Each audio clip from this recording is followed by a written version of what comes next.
Good afternoon, everyone. Thanks so much for attending this very special Cable Mavericks event, which is our 11th lecture of the 2009 series. The Cable Mavericks lecture series is a direct channel that we use at the Cable Center to educate and encourage students to explore careers in the cable telecommunications industry. And I'd like to make a very special welcome to all the students in the audience. Thank you for being with us. I'm Jana Henthorn. I'm the Senior Vice President of Programs and Education here at the Cable Center. We are the nonprofit educational arm of the cable industry. We preserve and celebrate cable's enduring contributions to society. We build bridges between cable and higher education, and we bring industry participants together to better serve our customers.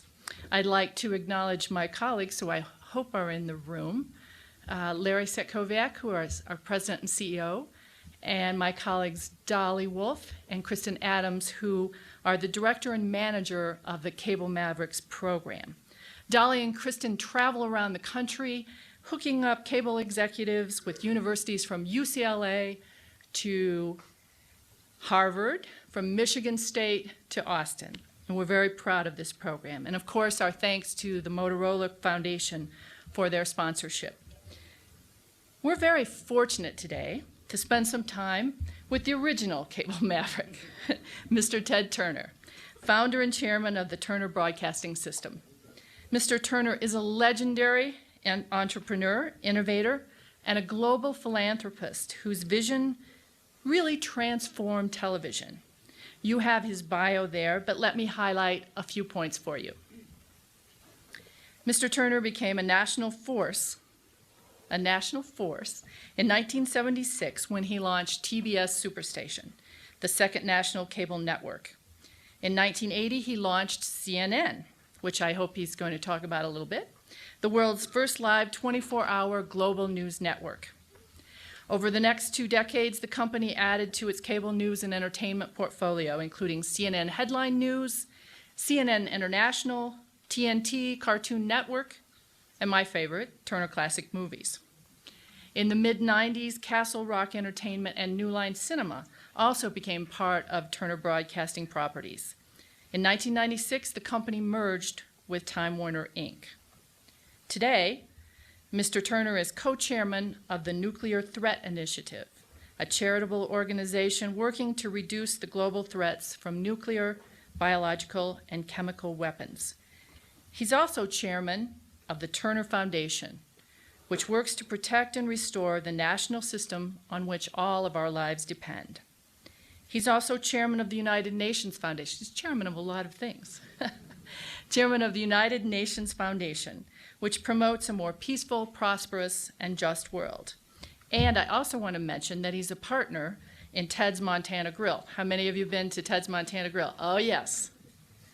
A fabulous restaurant chain which operates in more than 55 locations around the nation. You know, obviously, he's done much more than build a cable empire. But around here, we like to say, Ted was cable when cable wasn't cool. I hope all of you students will have good questions ready for him. And to interview Mr. Turner, we're very pleased to welcome Professor Michael P. Smith, who's Executive Director of the Media Management Center at Northwestern University's Kellogg School of Management. Professor Smith is a former journalist and editor, and he has his own entrepreneurial triumphs, which you can read about in the bio. But that includes founding the Readership Institute and the Editorial Leadership Initiative. And Professor Smith is a big Cable Mavericks supporter. He has hosted 2 previous programs at Northwestern with us. And we thank you very much for making it here from the icy shores of North. This is one of the few times in history where it's actually colder in Denver than it is in Chicago. So thank you for braving the weather and being here with us.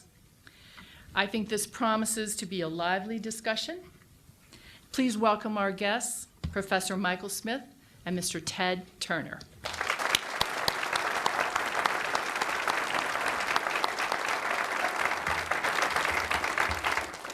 Thank you, Jana. The format for this conversation is that I get to ask some questions of Mr. Turner of his participation, Ted. of Ted, of his participation in the cable industry, its history, the current state of the industry, the future state of the industry, and then talk a lot about his passions, which I think he would like to get to quickly. At some point, I'm going to be given the high sign, and then we'll open it up to questions from the audience. So I get to ask the first question, and I'm thinking of the students particularly, Ted. Can you talk a little bit about your career path that led you to the cable industry? Sure. My father was in the outdoor advertising business, and I grew up at home with him. And when I was 12 years old, he decided that I should go to work full time in the summer. I was going off to military preparatory school at the time, and I started working as a laborer, putting up the billboards, and over the next 10 years or so, every summer I worked in a different area. I learned to be a bill poster, I learned to be a sign painter, I learned how to do the electrical lighting on the signs. I learned how to be a lease man in lease locations. I learned how to be a salesman and sell advertising space. And when I grew up, and he passed away when I was 23, and he had left the small company heavily in debt because he'd been expanding rapidly with borrowed money. I operated the billboard business. I already knew how to do it because he taught me everything I needed to know. And in college, I had majored in classics and history, and I learned, about leadership and government and warfare and strategy from that. And then I had the business background from him, and I was very successful in the billboard business. It was, to me, it was pretty easy. You didn't have to worry about programming. All you had to do was lease the sign for more money than it cost you for the location and to amortize the cost of putting the sign up there. And it had a real nice cash flow. But I looked around when I was in my middle 20s, late 20s, for another challenge for my life, because I didn't want to just make money. I wanted to do something to make a difference in the world as well. And I didn't think that the two were exclusive. I had been a Rotarian by that time. My father had been one before me. And Rotary's motto is that he profits most who serves the best. And I believed that. And I wanted that to be my own personal slogan. And I looked around, and I couldn't afford to buy a television station. So I got some radio stations through merger and acquisition. I had 5 radio stations. And radio was okay, but I liked television better. And when I saw there was a UHF, I didn't even know what UHF was, a UHF television, but I found out quickly with a little research that UHF was hard to get. You couldn't get it with your VHS or VHF antennas. Had to have a special antenna. It cost money. And I used to say that our viewers were smarter than their network television viewers, and the advertiser would say, why? Because our audience was very low compared to theirs. I said, because you got to be a near genius to figure out how to get UHF signal. I said, the other people that don't have it, can't figure out how to get it. It's like television sets are today. I've got a TV set that you got to go through 5 procedures to turn the damn thing on. It's just ridiculous. In cars now, you push a button to shift gears. I mean, what about, I just really learned how to work the lever, And a radio has 25 buttons on it now. It's just so complicated. People say to me, they say, how do you feel about getting old? Are you worried about your mortality? I said, hell no, I won't have to get up in the morning. Is that enough? That's enough. And for the rest of it, you can read my book. So that took you to the UHF So I station. got the television, and I loved that. Yeah. Because you had to do programs, and Later on, as quickly as I could, I got National Geographic's programming to run on TBS. I got Captain Cousteau's programming away from public broadcasting, and I got the Audubon Society to do a series of documentaries on wildlife and the environment. So I had a lot of environmental programming before Discovery Channel was even launched, and obviously before National Geographic was, and it was that made me feel good. And then I really felt good about CNN because I really tried to make it a responsible news organization and to try and not overemphasize sensationalism and yellow journalism. And it must have worked because 15 years after we went on the air, survey after survey worldwide showed that we were the most respected news organization in the world. Newspaper, magazine, and we were only 15 years old. The New York Times was over 100. You mentioned your father. Can you talk about other mentors in your life and what they've meant to you? I really was close to my classics professor at Brown University, Dr. Workman. And that's about it. I mean, I like my teachers, but I said as a mentor. But my father was my main mentor. Great. So it's 1979, and you're looking at the cable industry. What did you see that made you think, I need to be involved there, I need to get active? Well, I never left it out. But first of all, I until I merged with Time Warner, I did not have major investments in the cable industry other than my whole business was, I was a programmer, and the cable industry was defined at that time as the people that were cable operators. But then later, cable programming was considered part of the cable. So we couldn't even join the association. The Cable TV Association wouldn't let me join at the beginning because I wasn't a cable operator. I was a programmer trying to emphasize programming for cable, but technically I was just a broadcaster. That was back in 1970, in the early 70s. But then they created a category, an associates category, so you could be associate member of the association. And of course, I signed up for that, and then later they just made it, they let us become full members. And I was the first cable programmer to be chairman of NCTA. You had to go through a procedure to do it. And at the time that, I think that we went on satellite in 1976, cable was in 14% of U.S. households. There was no satellite industry at that time. And today, I think cable's in like 70% of all homes, and satellites in 30 or 35%, something like that. So it's almost universal. What did you see that caused you to launch CNN? I'm sorry? What did you see out there that caused you to see the opportunity? Well, I had, TBS was already on the satellite and had been up there. I always was asking questions and thinking a lot. And I went over a list of things. What would be, we've got new movies with HBO. HBO was up there, and they were up there first with their pay TV movie system. And we had old comedies and a lot of sports. This was before ESPN was launched. And there were very few cable networks. I can't remember how few, but less than 5 or 6. And basically, the idea for an all-news channel just came from, I would work till 6 or 6:30. I worked a lot of hours when I was younger. And when I got home at night at 7, the news was already over, and they were going into network programming.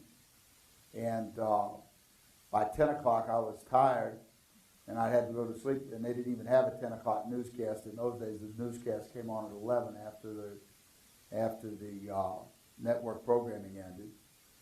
So I never got to see the news. And I said, boy, it'd be nice to have the news on whenever No, I didn't figure you had to be a genius to figure that out. It's like having a wife, you know, you got access to lovemaking all the time. Instead of a girlfriend, you only see her on Friday nights, you know. That's why people get married, isn't it? Have somebody to fry the bacon. Anyway, it was availability 24/7 had a lot of appeal, and I thought, well, what about doctors? If you're getting home from the emergency room at 2 in the morning, there's nothing on. You know, obviously, you know, having news on all the time would be good, and there'd be another advantage to it because there was only 2.5 hours of news on back in those days, a half-hour network news, and 2 hours of the morning show from 7 to 9 is the day show and Good Morning America, and so that was 22 hours a day, or 21 and a half, that there was no news on. And so I figured, well, first I figured, well, that's a real good idea. That's a no-brainer if you could operate it at an expense level that would allow you to have a chance of breaking even in a reasonable amount of time and then make some money. And I figured you couldn't do it with pure advertising. You needed to have a subscriber fee too, and we were the first network to charge a basic subscriber fee, although TBS charged 10 cents a month for the transmission to use the satellite.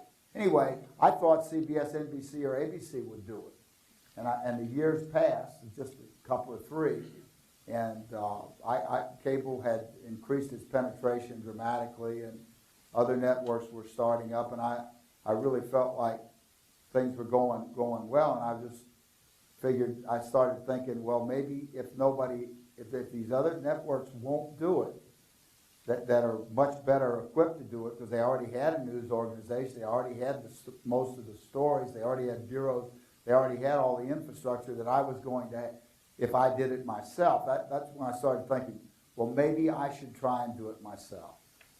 And so that's how the idea started. And then when I finally made the decision to do it, I decided to do it as fast as possible so that we'd get on the air before anybody else could figure it out. Because I figured once one was going to do it, a lot of times people have more courage to do things if somebody's already done it first. And it worked out really well. We met, even though we had difficulties that were unanticipated, like the satellite disappearing and costing us twice as much as we projected, and our revenues were half what we projected for the first year. So the banks called our loans, and I was almost bankrupt, and we sweated payrolls, and I tore the postage stamps off the incoming mail that hadn't been canceled. It turns out, well, we had all this mail because we didn't have any advertising. And so we didn't have paid national advertising. But we could sell stuff like Crazy Glue and hits of the 40s and 50s. You still see these things, you know, direct response advertising where you call in right now and you'll be thin, guaranteed, right? You know, you lose 100 pounds in 60 days. That's right. So we got all these letters from all over the country with $25 in them, you know, to send us whatever it was. And I liked it. That was a way I could tell before Nielsen would give us ratings. I'd look at where the postmarks were from, where this mail was coming. And with every passing month, we picked up more subscribers as more cable systems and more mail came in. And we got a percentage of what we sold, and as a result of that, that was the revenue that we lived on. And while I was doing that, I noticed that about 1 out of 20 envelopes, the post office department was real sloppy. They didn't stamp used on the stamp. They didn't stamp anything on it. So I tore those stamps off, and we the corner off, and we steamed them with a steamer. And then we glued them on our outgoing mail, and that's how we paid for the mail. That's how we made it. That's the honest truth, so help me God. And it's in the book. You do anything for a nickel. I believe you. So that was legal. Oh yeah, and I've done it before too. So use stamps over again? Yeah, I still do. You didn't do it on the scale we did, though. We did it on a mega scale with 1,000 stamps a day. I better move on. So looking back on all of this, is there anything you would have done differently? Oh, sure.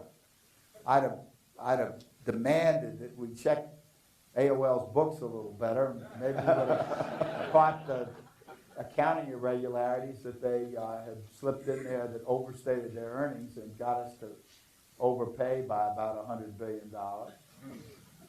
That would have been the number one thing I would have done. And I'd be rich. I'd be one of the 10 richest men instead of down around 200.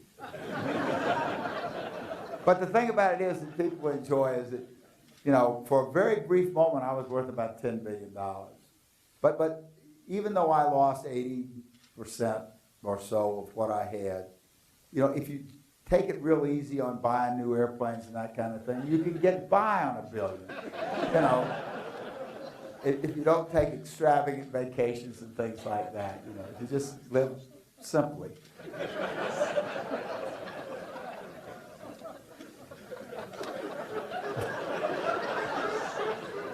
Well, you've got to give the audience something they can take home with them.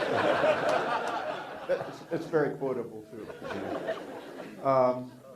What has surprised you most about the evolution of cable TV? Nothing. Well, I don't know. Maybe there ended up more channels than I thought there'd be, but I didn't really have a firm number in mind. But there's so much of everything now that it's kind of confusing. A lot of people, rightfully so, focus on CNN, but you've been responsible for creating, as a programmer, some very profound brands like Cartoon Network and others. The Cartoon Network at any given time has double the audience of CNN.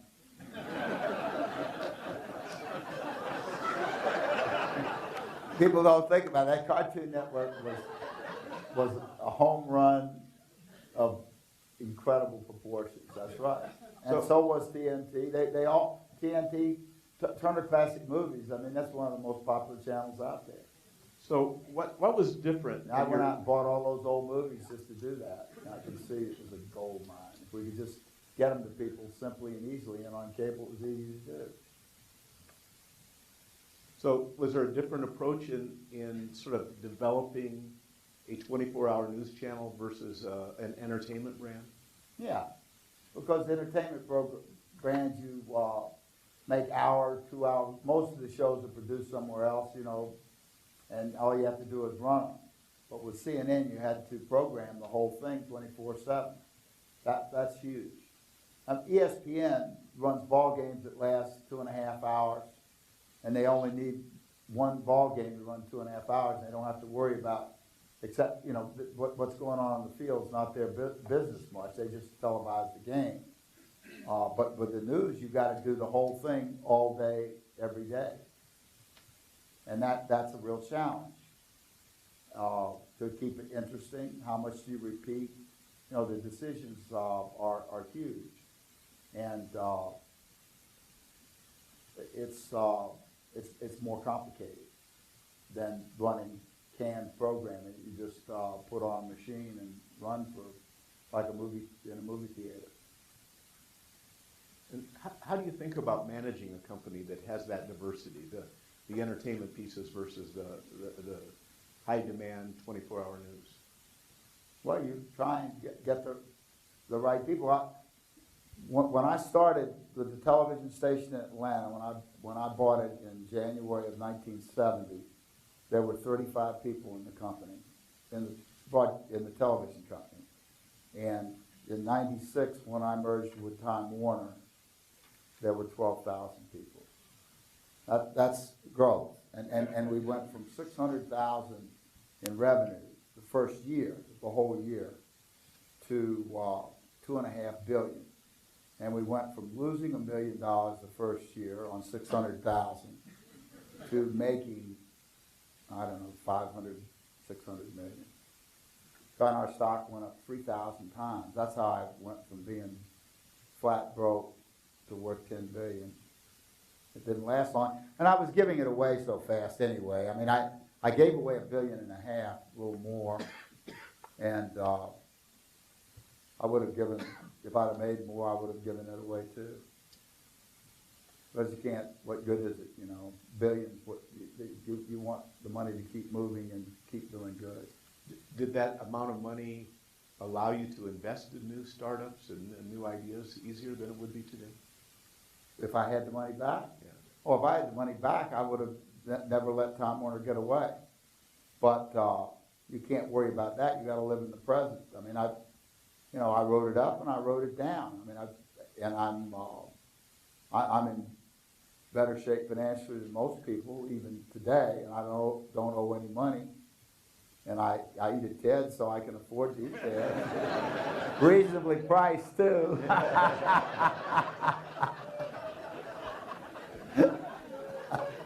It's a good value. It's right. It is.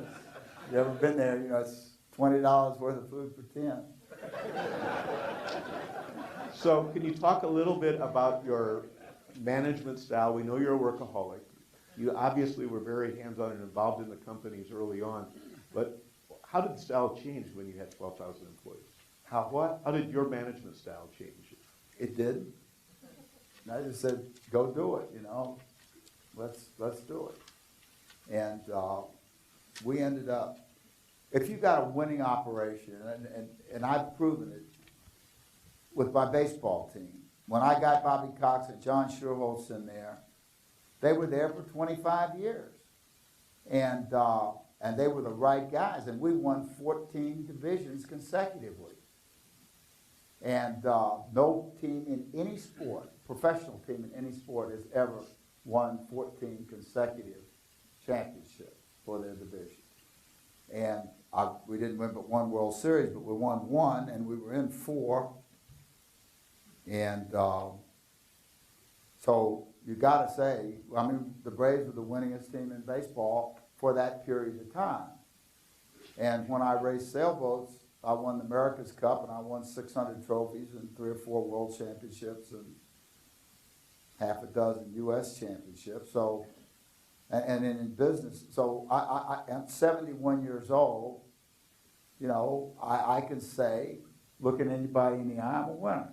Anybody here doesn't think that I'm, you know, because I wanted to be, because when I was a little boy growing up, my parents said, son, work hard and be a big success. And what the school said, you know, work hard and be a big success. And people said, what's the secret? I said, all I did was follow orders. They told me to be a big success, and I never figured any, work hard and be a big, so that's what I did. And that's what I asked my fellow employees to do, is work hard and be a big success. It's no magic formula. If you read my book, you'll see that. And I'll guarantee you'll be richer. If you read my book, the people that read my book after 20 years will be better off than those that didn't. I can promise you that, and in 20 years, if that hadn't happened, you send that book back to me and I'll give you double your money back. How about that? Is that not, you won't see an offer like that on TV. And my estate will be legally bound if for some reason I'm not here. But I intend to make it to 90 if we can get rid of nuclear weapons and global warming. If we don't do that, none of us will make it in 20 years. Or there won't be many of us. I'll get to that in a second. I have a couple of more cable questions. All right. They're really television questions. Huh? They're more television questions. Cable's just a wire, you know. It's like electricity. Without the electricity, it's just like having a wire. You have to make, what I told the cable operators when I got in there, I said, you string the wire, because the country wasn't wired yet, and we'll make the cable sing. And we did. So once again, it's real simple.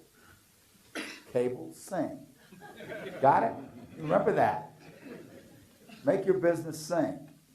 And then people will come to listen to the music. And if they can't make free copies, they'll have to pay for it. Piracy, they call Thinking about content production and creating content program and new programs, is it different today than it was 15, 20 years ago? it. Creating programming? Yeah. Nah. That's basically, well, look, a lot of things have changed. The technology's changed. We don't use film anymore. I remember when I saw the first digital camera, you know, my first reaction, sell Kodak short. That's right. And Polaroid. How many people remember Polaroid? Remember those dumb, ugly little photographs that cost you $1 a piece, right? And it faded kind of away. Oh my God. I knew Polaroid. But people bought them because they wanted instant gratification, right? You wanted a picture of your kids and your girlfriend right now. But Kodak film, I knew it was the end of film. But I didn't sell Kodak short because I only invested my own stock in those days because I knew it was going to be good and I didn't know about the other companies.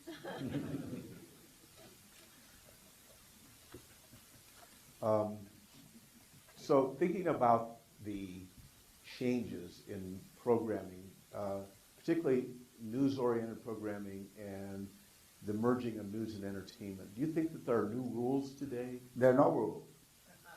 Everybody makes their own rules. And when I was running CNN, I made my own rules.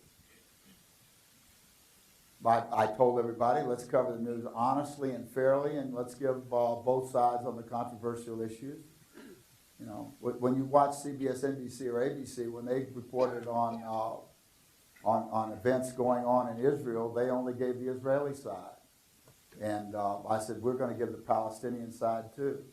And we did. And the Israelis complained about it at first, but they didn't complain about it too long because it was so patently, it was the fair and right thing to do. And they didn't always like it, but they went along with it without screaming too much and let us keep our bureau in Jerusalem open. We tried to be fair. And I think people realize that, and that's why CNN was the world's most trusted network. And are there different rules for entertainment? Yeah, but at my company there was. I didn't want to do. I didn't want to go into the gutter. I mean, I did things. How many of you seen the movie Gettysburg? Okay, just half the people. I made that. That was a credible piece of work, wasn't it? It didn't make the Yankees look bad or the Southerners. It looked like the whole damn thing was a big mistake, which is what it was, a civil war. Brothers killing brothers, fathers killing sons. War is terrible. And but we're in a position to put it behind us now that the civilized, well-educated countries have already, except for the United States, have already put war behind it, pretty much. I mean, you're not going to see France and Germany fighting again, I don't think, not anytime soon. And we can't afford to anyway. We just, war is too wasteful. I mean, just look at our war in Iraq. We've spent enough on that war over there to buy Iraq 5 times over. We've just gone over there and bought it. We could have done whatever. You know, we've done it for a fraction of the $1 trillion that we've wasted. And we're still there. Yesterday, somebody blew up 100 people in Iraq. You know, it's not over there now. And now we're in Afghanistan. And there's not even any oil there. How did we get? The Russians just pulled out of there. I mean, you know, and they're tough. And the British before that. I mean, we're in the worst place in the world to fight a war now. And what are we going to get if we win? What are we going to win? They're never going to surrender. And the fact, the last time anybody surrendered to us was the Japanese at Pearl Harbor. You know, the North Koreans never surrendered. We've still got a war going. I was in North Korea last year. I went over and looked at the DMZ. I went to South Korea, looked at it from the other side. They've still got 1 million troops sitting there, including 30,000 American troops in South Korea that had been there for 50 years, sitting there, waiting for the North Koreans to come, and they're not, and costing us $1 billion a year, another billion. No wonder our country's broke. I'm sick of it. When I was in business, I wanted to make money, you know, and I wanted to be rich. And you can't give money away unless you're rich. You know, if you're broke, you can't hardly make a go of it. That's pretty common sense. You know, you don't have to have a PhD. Do you? I don't have a PhD, no. You I don't. And if I did, I just revoked it, you know. So. No, it's nothing wrong with a PhD. But I mean, there's certain things that are pretty obvious, I think. Like that CNN was going to be a success, and that the Cartoon Network was too, because after, you know, say it's 3 o'clock in the morning, and you've seen the depressing news story, you know, 5 times already. So you switch over to the Cartoon Network and you get a laugh for a while. You know that you can always smile. See Yogi Bear or the Flintstones. Or Scooby-Doo. Right? I love the Cartoon Network. I could spend the whole evening talking about that and keep everybody fascinated. So, how about colorized movies? How many remember that? You remember color? That was me. I didn't invent it, but I did it. And it was controversial. Yeah, it was great. You know, because I pointed out to people if they didn't like the color, all they had to do, in those days we had a color knob on the TV. Remember, you could turn the color on or off. All you had to do was turn the color off, and you could watch the movie in black and white, even if it was in color, and the commercials would be black and white too. But if you wanted to see the commercials in color and the movie in black and white, all you had to do was, this is before we had remote units, you'd go over and turn the knob and the color would go off. And then when the commercials were over, you could have the color come back on. You know, have it your way.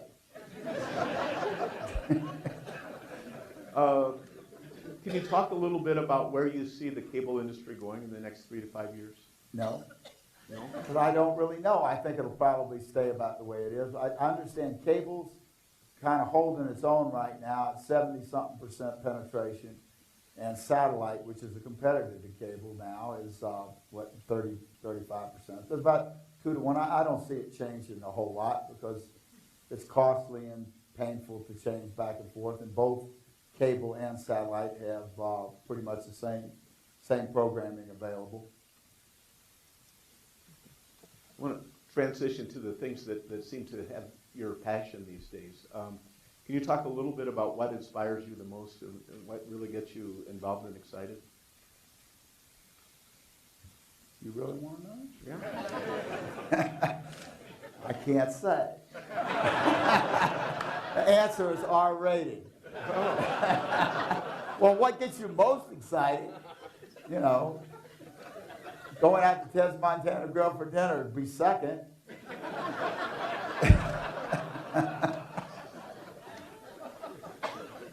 And going fishing would be third. And fourth? I always, near the top is seeing my grandchildren too. That always gets a nice awe. Did you notice that? Yeah, because everybody likes that. Okay, so tell us about your efforts in fighting global warming. Well, it's mostly jawbone, but I study it and I speak a fair amount. Whenever I get a chance to get interviewed or do something like this, I try and get my licks in for a strong energy program, both for financial and our military security. If we got embargoed by all the countries that don't like us on oil, we'd stop running in 30 days and be in real desperate trouble. So we need to switch over to wind and solar power mainly for our security reasons, but we'll get clean air with it too, and we'll create a lot of jobs here in America instead of over in Saudi Arabia. It's a win-win situation. It's as simple for me to be in favor of strong, renewable, clean energy program that as CNN and the Cartoon Network were. I can see it very clearly, and I spent a lot of time working on it, and I don't get paid. Nobody's paying me. And I lobby in Washington, and I spent the weekend with Boone Pickens talking about natural gas as a transition fuel from oil and coal over to wind and solar and geothermal probably. As a country, we're going to have to start doing the smart things and not doing the dumb things. Like one of the reasons we've got this big financial recession that we have now is because for years, I think like 6 years in a row, Americans spent like 5% more than they made every year on average for those. No wonder we went broke. And we were pushing the prices up of houses, 30%, 40%, and people were going out and increasing their mortgage instead of paying down their mortgage. You basically no equity in the house, no equity in cars. We used to have $1,000 to buy a car, and make a down payment. And it was obvious. And so who's responsible for the recession? We all are. And you can't, it's nice to think we could blame it on somebody, but don't blame it on the government, because the government is us. We are the government. If the government's not getting the job done, people say, what about, because I'm a big booster of the United Nations. They said, well, the United Nations, they're inefficient and they screw up. I said, they're ours. It's just like the federal government. If we straighten out our federal government, then they'll straighten out the United Nations. But the United Nations is just as good as the federal government of the United States, I think. They don't make any more mistakes than we do. Nobody's going to be perfect. Not anytime soon. But we can be a lot closer to perfect than we are now. We've got to start making the right decisions. And we don't really have, we've got a lot of tools to work with. We have 24-hour news and information. And we didn't have that 50 years ago. 200 years ago, we had slavery. And no women in the world had equal rights with men. Today, half the women in the world have equal rights with men. That's another thing I'm working on. I think women should have equal rights everywhere. And it just makes me, if there's one thing about the Taliban that I don't like, and Al-Qaeda, is they don't give women equal opportunities. And I think that everybody's the poorer for it. We need to be utilizing all of our brain power now to solve our very complicated problems. We need to stabilize the population. When I was born in 1938, there were 2 billion people in the world. Now there's 6.7 or almost 7 billion, 3.5 times as many as 70 years ago. Now, that's obviously unsustainable. I mean, the amount of stuff that we're using is, particularly in the developed world, is a high order of magnitude compared to what it was back, back in 1950. Most families didn't have a car. If they did, they had one car, and Mom got it on Saturday morning to go to the grocery store, because Dad had to use it to go to work Monday through Friday. And Mom made up a shopping list of everything she'd need for the next week and bought it all on Saturday morning. Now we go to stop at a drive down a convenience store to pick up a quart of milk, because nobody plans anymore. I go around cutting the lights out and picking up trash when I'm walking down the street, carry it, deposit it in the next wastebasket, just because, and when people say to me, well, you're rich, no wonder you think you can do a lot of good with your philanthropy. What about somebody that doesn't have any money? I said, you can volunteer to be a big brother or a big sister. I said, that didn't cost any money. I said, you can pick up trash. There's a lot of things you can do. You can plant a tree, doesn't cost a nickel. So you don't have to be rich to do good. You just have to want to do good and not be lazy.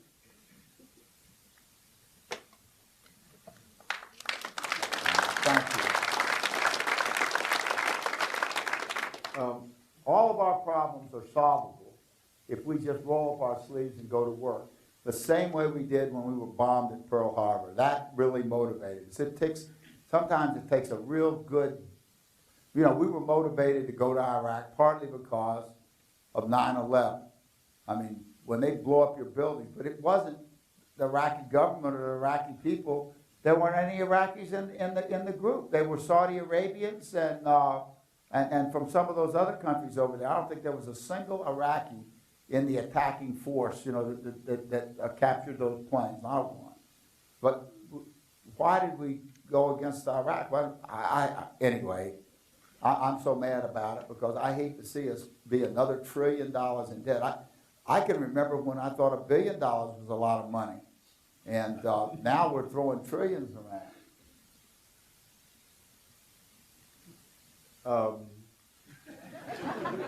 Talking about renewable energy sources and alternative energy. What initiatives need to happen to push this forward? Well, the American people need to communicate with their congressmen and senators and let them know how they feel about it. That they want an habitable world for their children and grandchildren. That we don't want to be the last generation that had a decent life. And if we do that, and really let them know, because they listen to their constituents. And if there's a lot more letters and cards and conversations coming in, then we'll have a lot better chance of getting something through the government. And write letters to the newspaper, op-eds, and maybe they'll print them. I wrote one with Boone Pickens, and it got published in one of the big newspapers a few months ago. Get involved. Be politically active. And that's the best way to get things changed. And then in your own personal life, change. For the last 7 years, I've driven a Toyota Prius.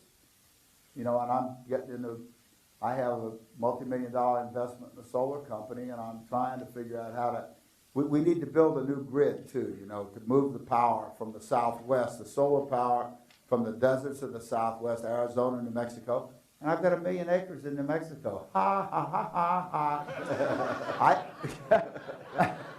I'm going to get rich again. The only trouble is I'll be so old. What is it, good is it to be a 90-year-old billionaire?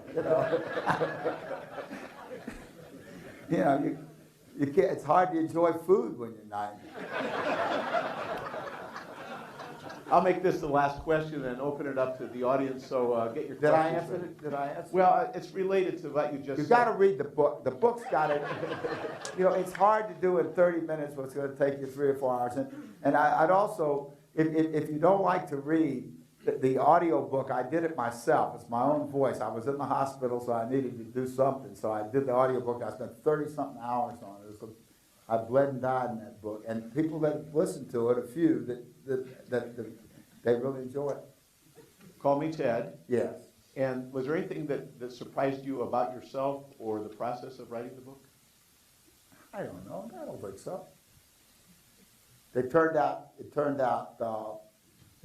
well. Writing books and making movies and television programs, you never know whether they're going to be a hit or not until you actually do it. I mean, sometimes you can tell. I knew Gettysburg was going to be a hit when I saw half of it.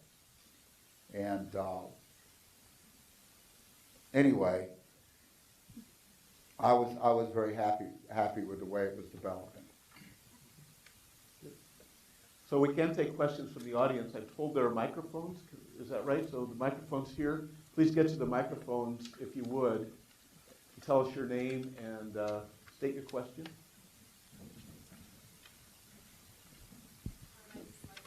It's not working. Who's our technical person? There is none.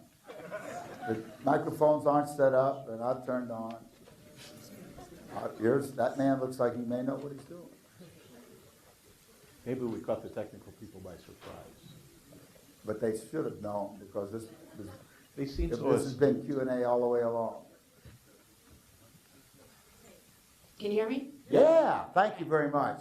My name's Leslie, and my question is, what are you getting Rupert Murdoch for Christmas? I believe I I'm not have at to war. repeat. I made peace with Rupert Murdoch. We had lunch several months back. When he went green, I sent him, he announced that News Corp was going to go green seriously. And I thought that was such a great move. When Walmart went green, I wrote them a letter of congratulations too, and they responded too. So Rupert sent me a note, and we had lunch, and we made at Ted's, and I bought lunch in New York, Ted, and because I'm trying to settle all my scores, and I didn't have hardly any enemies. Is there anybody in here that's an enemy of mine? I don't think I have any enemies. Maybe Al Qaeda, but